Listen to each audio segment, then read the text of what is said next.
Hey. Il a vu pichalo.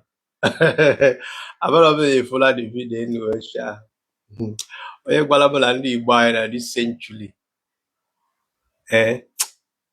Na anyị ga na-eme ka ndị naked wire na-abụ na ebebere naked wire na-abụ ọkụ dị ya na jam. I never believe it. Now this century, okay, Nnamdi Kanu, with the agitation of Biafra since 2012, where Nigerian government do everything they can by up here na Kenya. We bunata Nnamdi Kanu. Is it out the corner? Is it that June 2021? We bunata Nnamdi Kanu. I'm not too sure, but I remember no that period because I looked at them if that time when I able now can about Nigeria. Now from 2012, well, 2020, let me put it that way, that 2021 came Natalia is 80 years. And before that, now they can go from Masob goes to work. Maybe they were quite a lot of things. Quite watch about now Wazirike, he said a lot of things against Wazirike. To the extent that Wazirike Bosabo. Do you understand what I'm saying? I remember no more than Nani Kanu saying, I only if Wazirike on Nani Kanu go a lot of species. Now so time, Biafra were Yabia. Even though the Kokopuru Wazirike that's na so time, so that is all challenge Wazirike na so time na Biafra Yabia. Do you understand what I'm saying? Now, since I'm agitate for that 8 years, all the same, this kind of thing can have. This kind of thing. When you go to some of them can follow this because of a year. Man believe it. Now this century, you can't believe this kind of display. This century. Agent on White House say picture, you shall oversize coat. Agent on Washington, Washington, say picture. We got Okoto on Georgia. Align up, say picture, post to the buy. UN, environment. Pokasan Dutch, say picture, post to lie. Fuck, I have a president of country. Now these people know, na round table. Getting the bar lie in agitation now. Getting the bar lie. If I have a channel and the buy like this, such an atom. Because some of us don't want to read, we don't want to research, we also don't want to ask questions. Like America supported Nigeria to buy us during Biafra war. Soviet Union, Malaysia no enough, supported Nigeria to buy millions of Biafrans.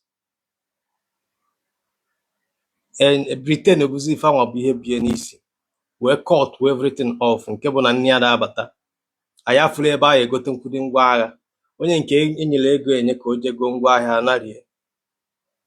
He said today, onye Igbo na yawo ọ na-ekwu agitation ya hang ya Biafran flag, hang ya American flag, na-akpọ president of Russia ya bịa nyere ya ka na-akpọ Donald Trump ga-abụkịta in the next 4 years Donald Trump will exist that office onye ọzọ abata. A country na in charge of the whole world na we no interest ka fa na-achọ. Na this century ka ọ ga-abịa ịgbapụta n'isi na America ga-enye gị Biafra n'ime Nigeria. Unu niile bụ just a joker. I'm not making this up. You can go and read and research. America in Abaku today supported ka Nigeria ncha ya anya. Akwunu Fulife Meno gas in America is coming to rescue Christians in Nigeria. What happened later? Akwangbaluna agba. So if I will just game kana, but not a game of interest. Because some of us don't understand world politics. We don't understand geopolitics.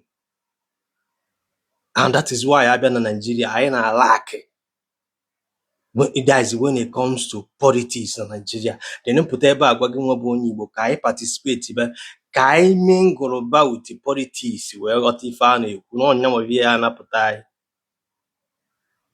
Ị nọ na comment section na-akọ ọnụ na ife aka na-esho ka esiri gị ejele Washington. Kedu onye afọ na Washington? A sị na postulu onye nwa bụ Arnold. Kedu ife Arnold ga-emele gị? Kedu ife Arnold ga-emele gị?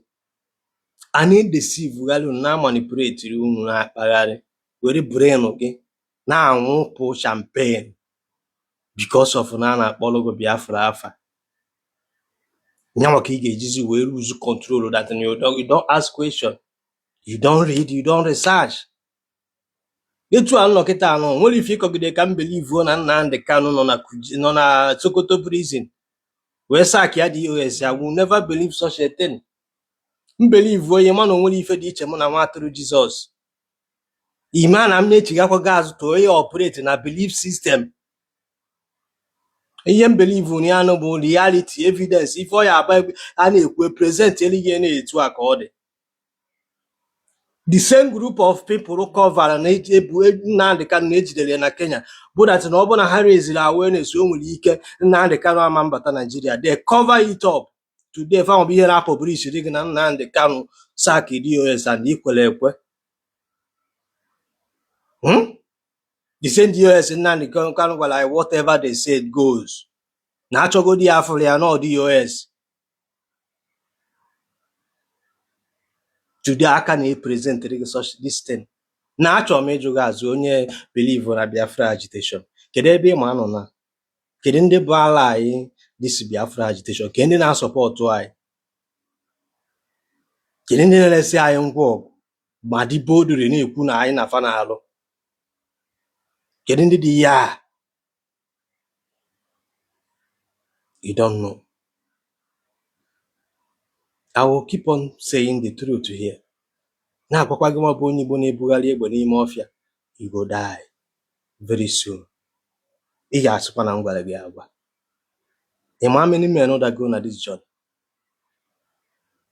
Onye ọbụla na-epushuru gị na-propagate gị n'onye egbe ka ọ ya abịa gbagide na Nigeria iwe nweta Biafra, he just deceiving you. Gwa m nwa onye anọ na main market na-atụ afịa so na-eme ife ahụ na-eme. Let us start from there. Gwa m nwa onye politician onye Igbo so ga aka akụkọ ibu egbe nọ n'ime ọfịa na-azọ Biafra. Gwa m nwa lecturer. Gwa m onye dị ife apapịa nwere 44 dekin n'ala Igbo.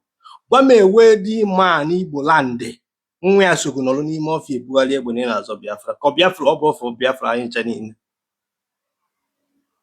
After my investigation, can find it out. No ụmụnne no n'ime ọfịa, a lot of them don't have anything to offer. Some of them are telling you for fact. Some of them say don't respect their parents. Some of them don't respect their village elders. They don't have discipline.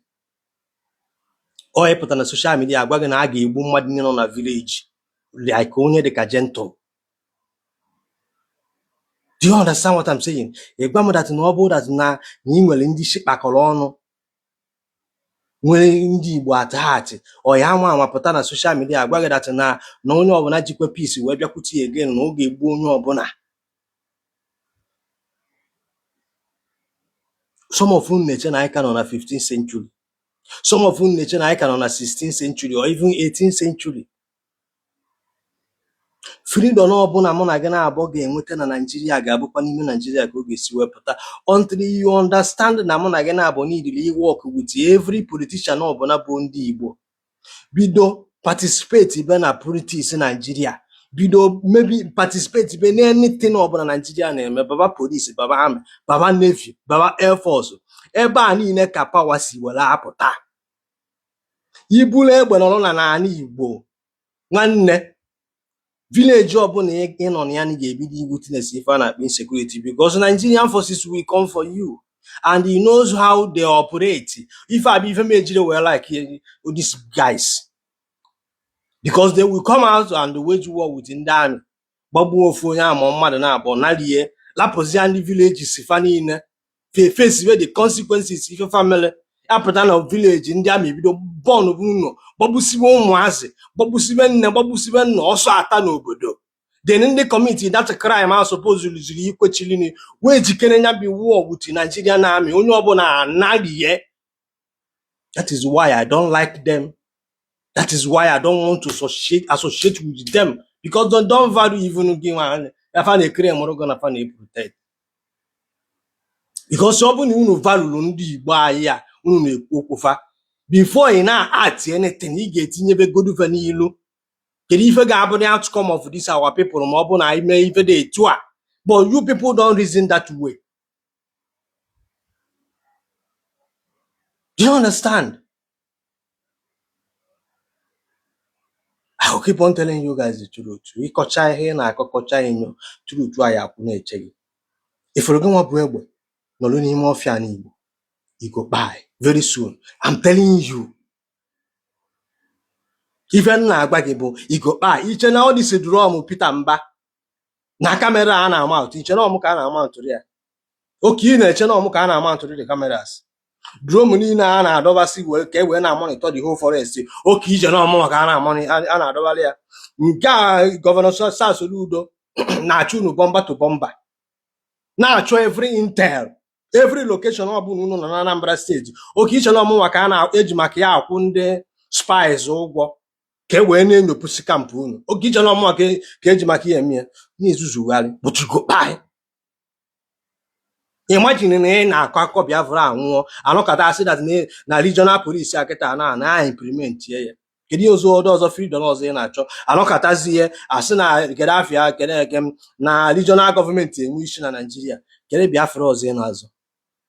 Kedu Biafra ọzọ ị na-azụ? That is why I will keep on coming here telling gị nwa bụ onye Igbo do not buy because of Biafra agitation, because ịnwụ na ya ị nwere wasted ọnwụ. If Nigeria mụ na gị na-abụ nọ today, anything can happen. Go and ask question.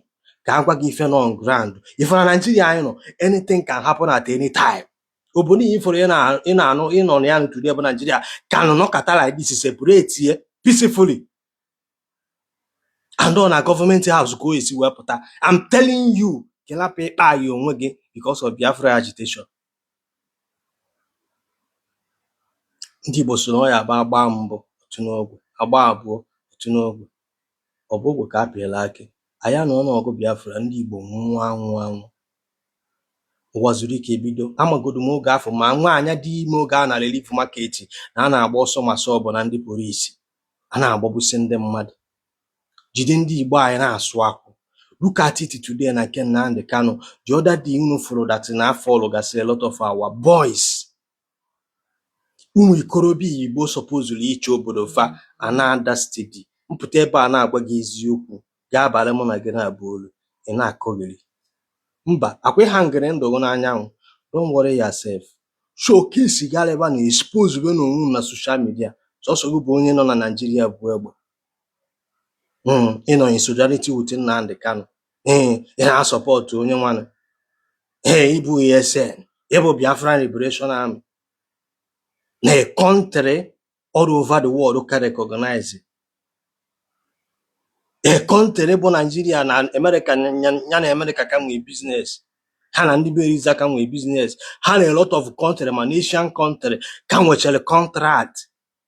Ị na-eche na fire alapụ contract ha na Nigeria nwere n'ife Nigeria na support ebe bịazie support oge nwere direction. Nọ na-ezuzugharị. Ịghọtago afụrụ m ife a ọchị ekwere m ụda. Just tell you ife anyị na-afụ nothing nwere ife dị n'ihe a otego anyị fọbara ya. So ọ bụ na aka ji ụdị ife a were deceive, it means that n'ebe a ga bụ komkom nwere ife dị na. I know that n'ife a na-agbagharị ife a niile bụ maka accountability. Ịghara ala ka ịjụta ajụjụ that side. Accountability bụ ife ifuru a na-agbakọrịrị ala niile. I'm telling you. kọọla m n'ọfụ m ga-anọ niile n'unu n'anya ee una go later learn new thing. Akwa na Nigeria una go learn new thing.